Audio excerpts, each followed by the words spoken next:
and welcome back once again my all the students of class 11th।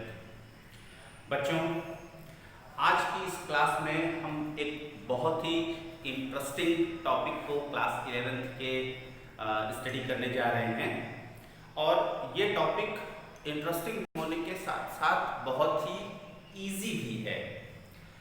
बच्चों, जिस topic को हम आज डिस्कशन करने जा रहे हैं उस टॉपिक से रिलेटेड आपको मैक्सिमम टाइम में क्वेश्चंस 2 मार्क्स में 3 मार्क्स में क्वेश्चंस आपको देखने को मिलते हैं, करने को मिलते हैं एग्जाम में। देखने इन द सेंस कि करने को मिलते हैं, सिर्फ देखना नहीं होता है, एग्जाम में आंसर भी लिखना होता है।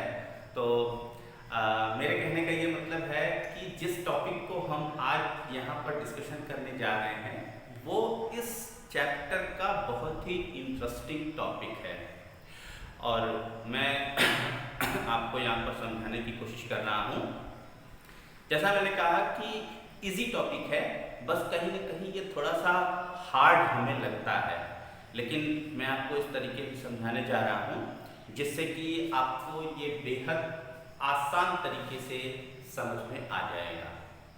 ठीक है बच्चों? So dear students, first of all we should know the topic that which topic we are going to study today। बच्चों, that topic is the hydrogen spectrum।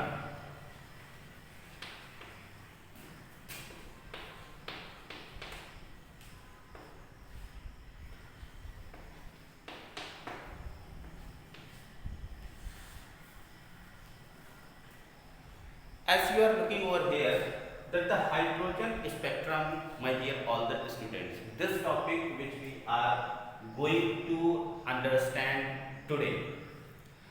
Dear students, first of all we should understand the meaning of these two terms।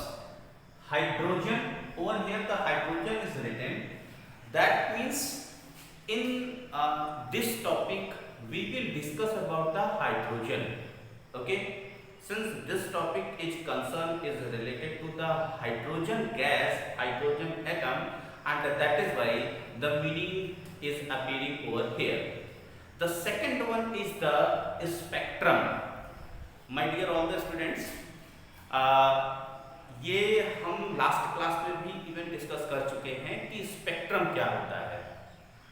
बच्चों, एक बार फिर से आपको बता देता हूँ, हो सकता है कि आप भूल गए हों।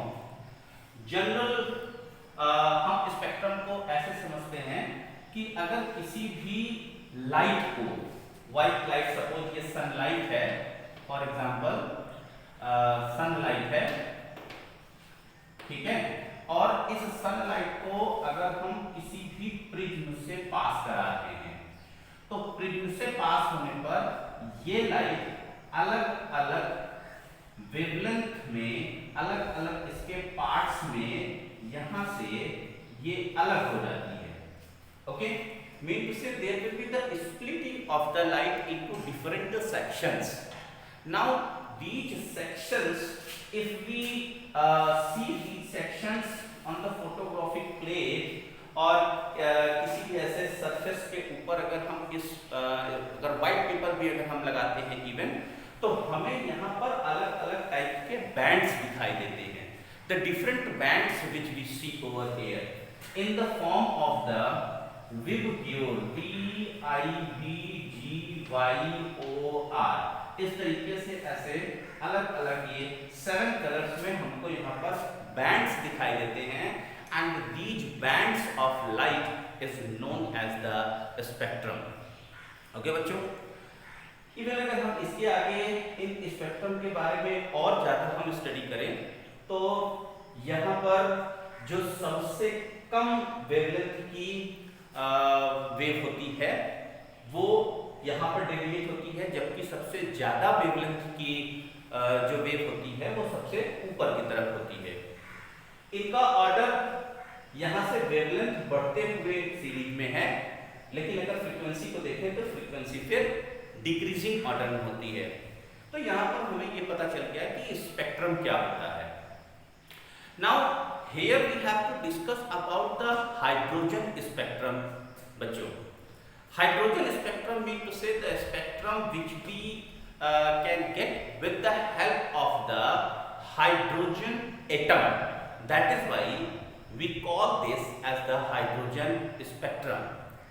अब हाइड्रोजन स्पेक्ट्रम की मीनिंग हमें समझ में आ गई कि हाइड्रोजन स्पेक्ट्रम हम इसे कहते क्यों हैं। अब हमें ये समझना चाहिए कि हाइड्रोजन स्पेक्ट्रम प्रोड्यूस कैसे किया जाता है, हाइड्रोजन स्पेक्ट्रम बनता कैसे है। वेरी सिंपल बच्चों, हाइड्रोजन स्पेक्ट्रम को इमिशन स्पेक्ट्रम भी कहते हैं। This we call as the emission spectrum. It is also known as emission spectrum and it is also known as line spectrum. इसको लाइन स्पेक्ट्रम भी कहा जाता है। हाइड्रोजन स्पेक्ट्रम क्यों कहा जाता है ये मैंने आपको समझाया। इमिशन स्पेक्ट्रम क्यों कहा जाता है ये हमने इवन लास्ट क्लास में, लास्ट वीडियो लेक्चर में इमिशन स्पेक्ट्रम को भी डिस्कशन किया था। जो बच्चे मुझे अभी यहाँ पर देख रहे हैं और अगर आपने इमिशन स्पेक्ट्रम को नहीं पढ़ा है लास्ट वीडियो लेक्चर में, तो मेरा लास्ट वीडियो लेक्चर आप देख लीजिए, उसमें इमिशन स्पेक्ट्रम आपको समझ में आ जाएगा। सिंस ये यहाँ पर इमिट होती है लाइट, हाइड्रोजन के स्पेक्ट्रम से लाइट इमिट होती है, that is why it is also known as emission spectrum. Line spectrum हम इसे क्यों कहते हैं? लाइन स्पेक्ट्रम हम इसे इसलिए कहते हैं क्योंकि यहाँ पर जो हाइड्रोजन से निकलने वाला स्पेक्ट्रम मिलता है वो एक लाइन अपीयरिंग होता है। इसमें हमें कई सारी लाइंस दिखाई देती हैं। एक लाइन टाइप में स्ट्रक्चर होता है, इनके जो बैंड्स होते हैं उनमें ढेर सारी लाइनें हमको दिखाई देती हैं and that is why this type of the spectrum which we call as the line spectrum also. Okay my dear students, आगे बढ़ते हैं। हाइड्रोजन स्पेक्ट्रम का अरेंजमेंट कुछ इस तरह से किया जाता है। बच्चों देखिएगा इधर, okay, so there will be a kind of the discharge tube. Okay बच्चों,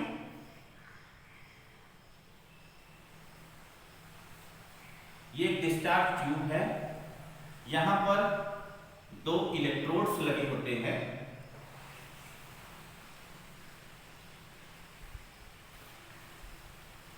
यहाँ पर एक वैक्यूम पंप लगा होता है, over here vacuum pump. Okay, VP से मैं नाम यहाँ पर डिनोट करता हूँ, mean to say vacuum pump. Now in this discharge tube there is the hydrogen gas and with the help of this vacuum tube pump हम यहाँ पर इसका प्रेशर क्या रिड्यूस करते हैं, प्रेशर कम करते हैं, बहुत ही कम प्रेशर यहाँ पर रखते हैं।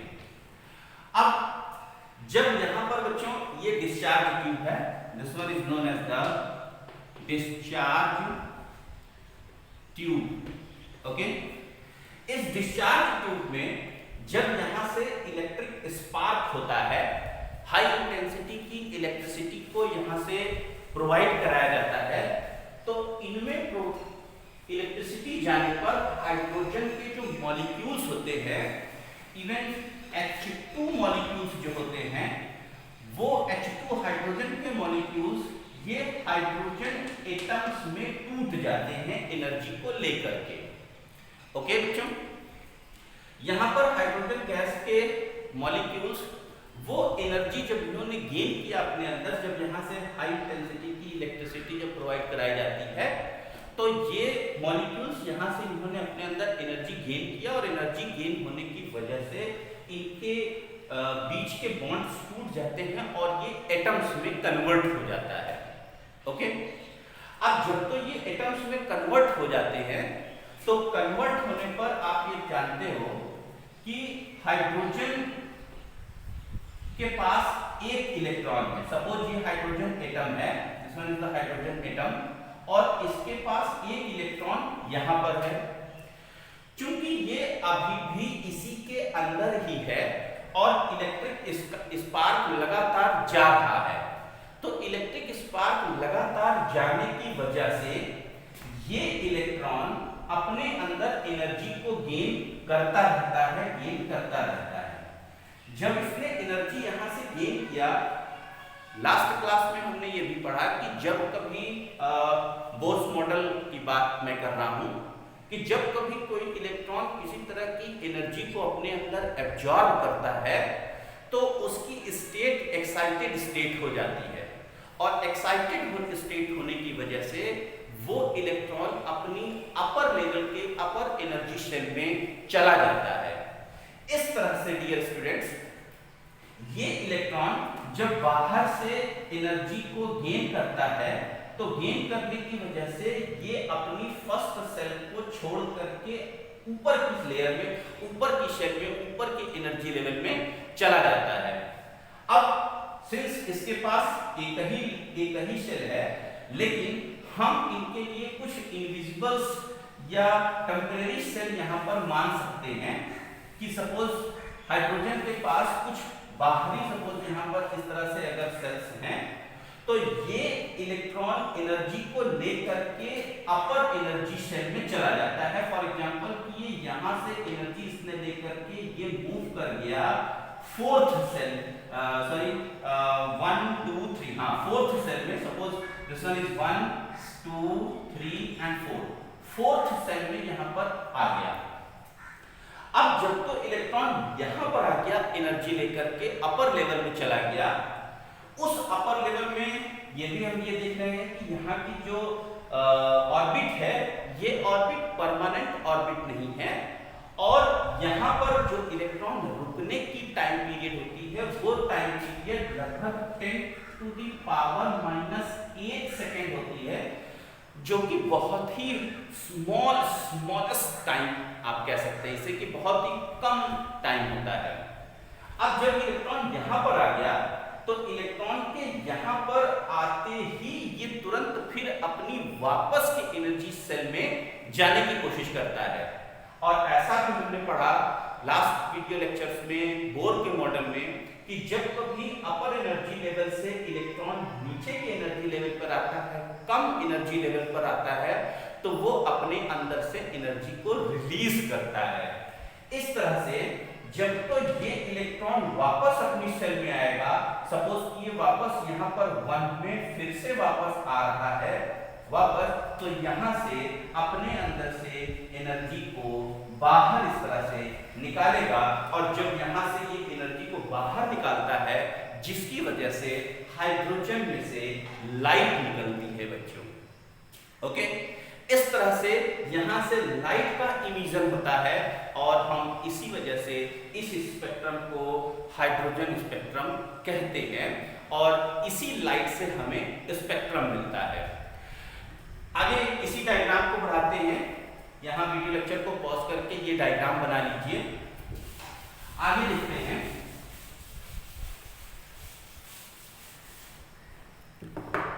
बच्चों जैसा मैंने अभी यहाँ पर समझाया आपको कि हाइड्रोजन एटम्स से लाइट निकलती है, तो एक यहाँ से ब्लू कलर की, लगभग ब्लूइश रंग की एक यहाँ से लाइट निकलती है। इस लाइट को हम स्लिट के द्वारा, स्लिट से हम यहाँ पर इसको ऐसे कंप्रेस कर लेते हैं, और यहाँ से लाइट की पतली सी बीम को पास कराते हैं, और इस लाइट की पतली सी बीम के आगे एक प्रिज्म रख दिया जाता है। ओके, यहाँ पर ऐसे प्रिज्म रख दिया गया, और जब प्रिज्म से ये लाइट, हाइड्रोजन की स्पार्क जो लाइट थी, डिस्चार्ज जो लाइट थी, ये लाइट जब यहाँ पर प्रिज्म के ऊपर पड़ती है तो ये अलग अलग बैंड्स में ये डिवाइड हो जाती है, कुछ इस तरह से ऐसे। ओके बच्चों, अब यहाँ से ये ऐसे अलग अलग डिवाइड हो गई, लेकिन जब इसको एक यहाँ ऑब्जेक्ट पर, स्क्रीन पर यहाँ पर देखा जाता है, तो देखने पर इस स्क्रीन के ऊपर पतली पतली कुछ हमको यहाँ पर ऐसे लाइनें दिखाई देती हैं। Now these lines which are known as the line spectrum of the hydrogen, and that is why we call it as the hydrogen spectrum. Okay बच्चों, आई होप कि आपको यहाँ तक हाइड्रोजन स्पेक्ट्रम कैसे बना ये समझ में आ गया होगा। ओके बच्चों, हम आगे बढ़ते हैं। यहाँ पर जो हाइड्रोजन स्पेक्ट्रम हमें मिल रहा है, इस हाइड्रोजन स्पेक्ट्रम की अलग अलग लाइंस को कुछ अलग अलग नामों से भी जाना जाता है। जैसे इनके नाम क्या हैं? इनके नाम हैं, नाम का मतलब कि इनकी लाइंस की एक जो सीरीज बनती है, इनको लाइन सीरीज कहा जाता है। तो इन सीरीज का नेम क्या है? इन सीरीज का नेम है Lyman series. Okay, Lyman, Balmer, okay, Paschen, bracket, Pfund, okay,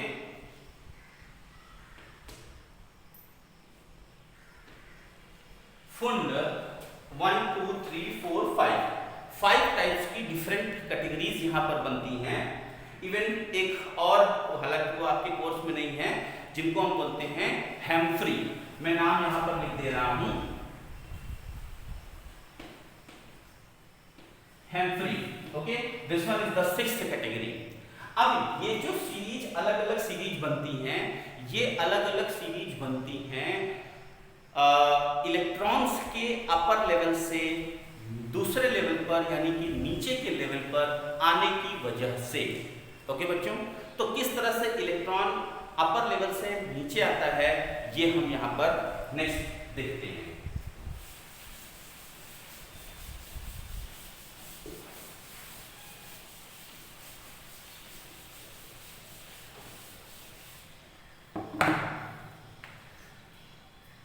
students, जैसा मैंने ये बताया कि एटम के इलेक्ट्रॉन ये अपर लेवल पर चला जाता है। सपोज इसकी जो कुछ भी लेयर्स हैं, इसकी जो कुछ भी एनर्जी लेवल्स है, first energy level, second energy level, third energy level, इस तरह से करते करते सपोज यहाँ पर ये गया और यहाँ पर जाकर के फिर जब ये वापस किसी भी एनर्जी सेल में वापस आता है, तो इस इलेक्ट्रॉन से एनर्जी रिलीज होती है, जो कि लाइट के फॉर्म में आती है। अब जब ये अलग अलग एनर्जी लेवल से इलेक्ट्रॉन वापस जब आता है, तो वापस आने पर ये डिपेंड करता है कि इलेक्ट्रॉन कौन सी सेल में जा रहा है। ओके बच्चों, कौन सी सेल में जा रहा है, तो सेल में किस पर्टिकुलर सेल में इलेक्ट्रॉन जा रहा है, इस बेसिस पर, इस फिनोमिना पर उसकी अलग अलग सीरीज डिफाइन होती हैं। और जैसा मैंने अभी ये कहा कि अलग अलग सीरीज को अलग अलग नामों से जानते हैं, जैसे Lyman series, Balmer series, Paschen series. Okay, इस तरह से करके अलग अलग इनकी सीरीज होती हैं। तो इन सीरीज को में कैसे इलेक्ट्रॉन्स कहां से कहां पर आते हैं, ये हम यहाँ पर एक ग्राफ की हेल्प से समझ सकते हैं। मेरे साथ आप भी इस ग्राफ को बनाइएगा, हाइड्रोजन स्पेक्ट्रम के ग्राफ को बनाइएगा।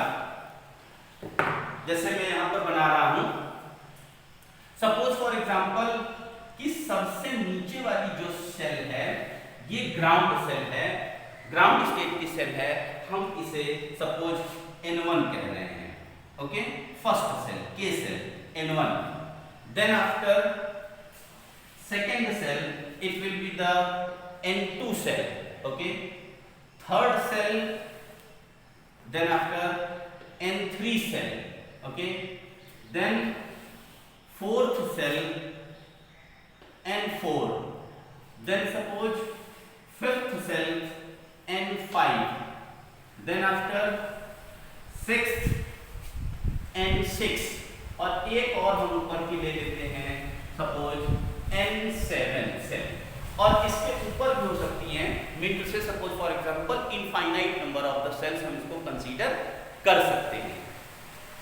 अब यहाँ ये देखिए बच्चों, जो फर्स्ट सीरीज है लाइमन सीरीज के लिए n फर्स्ट सेल को लिया गया लाइमन सीरीज के लिए। अभी मैं यहाँ पर पूरी सीरीज भी बना देता हूँ, ओके। लेकिन हम यहाँ समझ लेते हैं कि जैसे अगर कोई इलेक्ट्रॉन सेकेंड सेल से फर्स्ट सेल में आया, या थर्ड सेल से फर्स्ट सेल में, या फोर्थ सेल से फर्स्ट सेल में, फिफ्थ सेल से फर्स्ट सेल में, सिक्स्थ सेल में फर्स्ट में, सेवेंथ से फर्स्ट सेल में, या फिर किसी अपर लेवल के infinite number of the cells से फर्स्ट सेल में आया, तो अब जब ये इलेक्ट्रॉन आ रहा है तो वो लाइट को इमिट कर रहा है। अब ऐसी जो लाइट इमिट होती है, ऐसी सीरीज की जो लाइट इमिट होती है, इस सीरीज की लाइट को हम लाइमन सीरीज बोलते हैं। क्या बोलते हैं? Lyman series. ऐसी सीरीज को हम बोलते हैं Lyman series. Now then after dear students, second one. अब N1 लाइमन के लिए N1 था। नेक्स्ट में हम यहाँ पर सेकेंड लेवल को यहाँ पर कंसीडर करेंगे। सपोज कि सेकेंड में जो कोई भी इलेक्ट्रॉन आएगा वो अगर थर्ड से पास होकर के आ रहा है, या फिर फोर्थ से पास होकर के आ रहा है, या फिर फिफ्थ से पास होकर के आ रहा है, सिक्स्थ से पास होकर के आ रहा है, सेवेंथ से पास होकर के आ रहा है, या इसके ऊपर, तो यहाँ की जो सीरीज होगी, इस सीरीज को हम बोलते हैं बामर सीरीज। राइट बच्चों? Balmer series. It will be the Balmer series, Lyman Balmer. Then next one Paschen, Lyman Balmer Paschen. Okay, number third के लिए यहां से फिर यहां पर मींस थर्ड सेल पे अगर ये आ रहा है तो ऐसी सीरीज को हम बोलेंगे पाश्चन सीरीज। ओके बच्चों, पाश्चन सीरीज। सिमिलरली इसी तरह से अगर फोर्थ के लिए है, यहां पर फोर्थ में आ रहा है, फिफ्थ से या फिर सिक्स्थ से आ रहा है, या फिर सेवेंथ से आ रहा है, या इनफाइनाइट से आ रहा है, तो इसके लिए हम आएंगे Lyman Balmer Paschen, then bracket. Okay, next it will be the bracket series. Okay, then one more, it will be the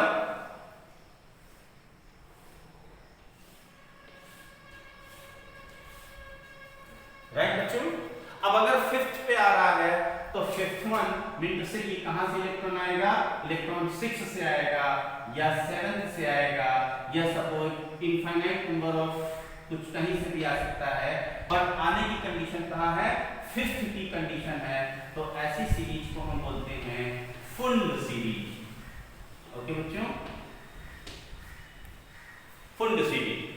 और लास्ट का एक, जैसे मैंने कहा, इवन वो आपके कोर्स में है नहीं, दैट वन इज द हैम्फरी।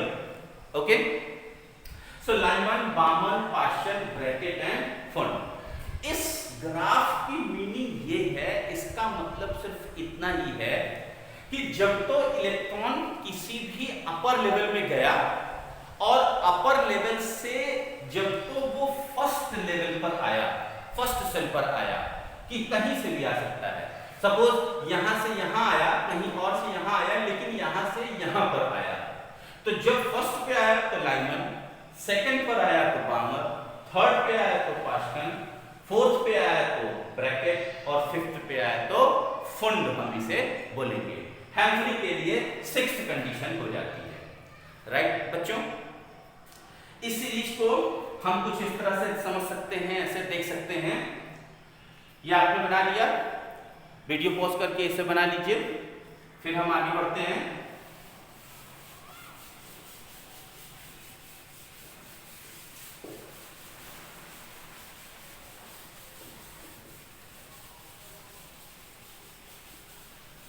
बच्चों, यहां पर हमने दो तरह की शेल्स के बारे में डिस्कशन किया अभी। एक तो ये कि जब इलेक्ट्रॉन किसी अपर सेल पे था, और दूसरी सेल कि जब वो अपर सेल से आकर के किसी दूसरी नीचे लेवल की सेल पर आया। तो there are two types of the cells are there, एक अपर सेल और एक लोअर सेल। अब इस अपर सेल और लोअर सेल के बेसिस पर इसकी स्टडी एक साइंटिस्ट ने किया, उनका नाम था रिडबर्ग। ओके, वेल नोन है, आप चैप्टर पढ़ोगे तो आपको चैप्टर पढ़ने में समझ में आएगा।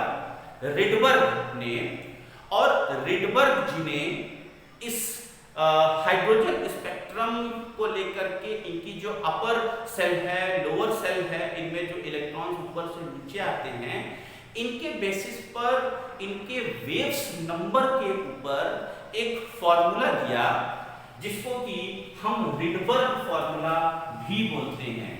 That formula is known as the Rydberg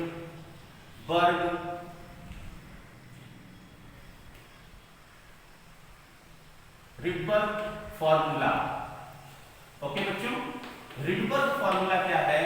Rydberg formula is equals to this nu bar is equals to RH into, even RH के साथ में हम Z भी लगाते हैं।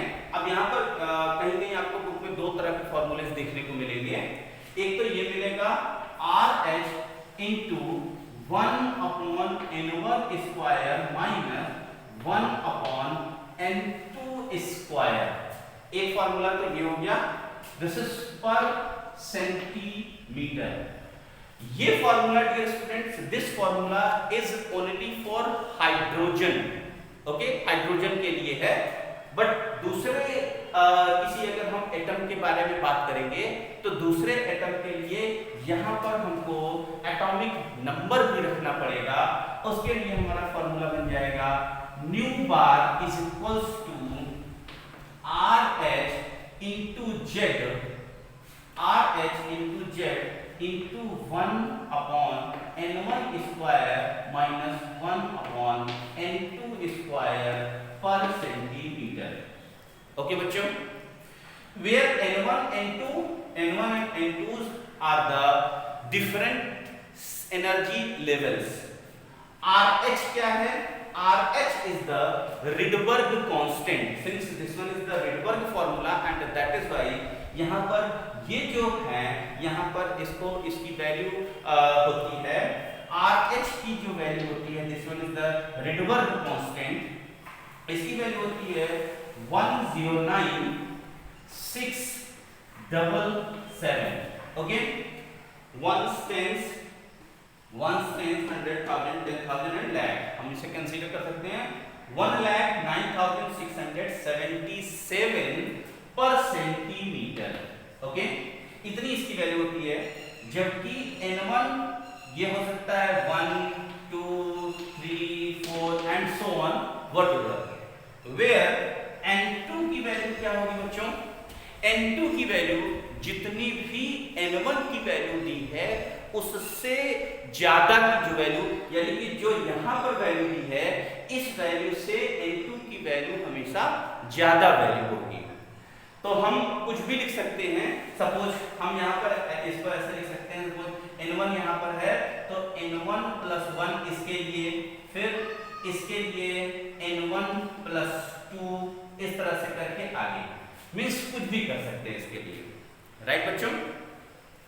अब यहां पर ये जो फॉर्मूला आ रहा है, इस फॉर्मूले के लिए अगर हम हाइड्रोजन की बात करें तो n1 जहां पर जो लोअर एनर्जी लेवल है that one is the n1 कम वाला, ज्यादा वाला एनर्जी लेवल क्या हो जाएगा? n2। ओके बच्चों, तो अब यहां से अलग अलग सीरीज के लिए, जैसे अगर लाइमन सीरीज के लिए है तो हम फार्मूला कुछ बना सकते हैं, बामर सीरीज के लिए है तो हम कुछ फार्मूला बना सकते हैं, पास्कल के लिए फार्मूला, अलग अलग टाइप से हम इसमें अलग अलग फार्मूलेज बना सकते हैं। ओके बच्चों, आगे बढ़ते हैं। जैसे फॉर एग्जांपल अगर हम बामर के लिए ले तो बामर के लिए यहाँ पर 2 आएगा। ओके, n1 2 होना चाहिए, तो हम यहाँ पर रखेंगे 2 का स्क्वायर। ओके, 2 का स्क्वायर, जबकि n3 n4 n5 कुछ भी हो सकता है, तो यहाँ पर कुछ और हो सकता है, तो ये बामर का फॉर्मूला बन जाएगा इस तरह से अलग अलग करके। ठीक है,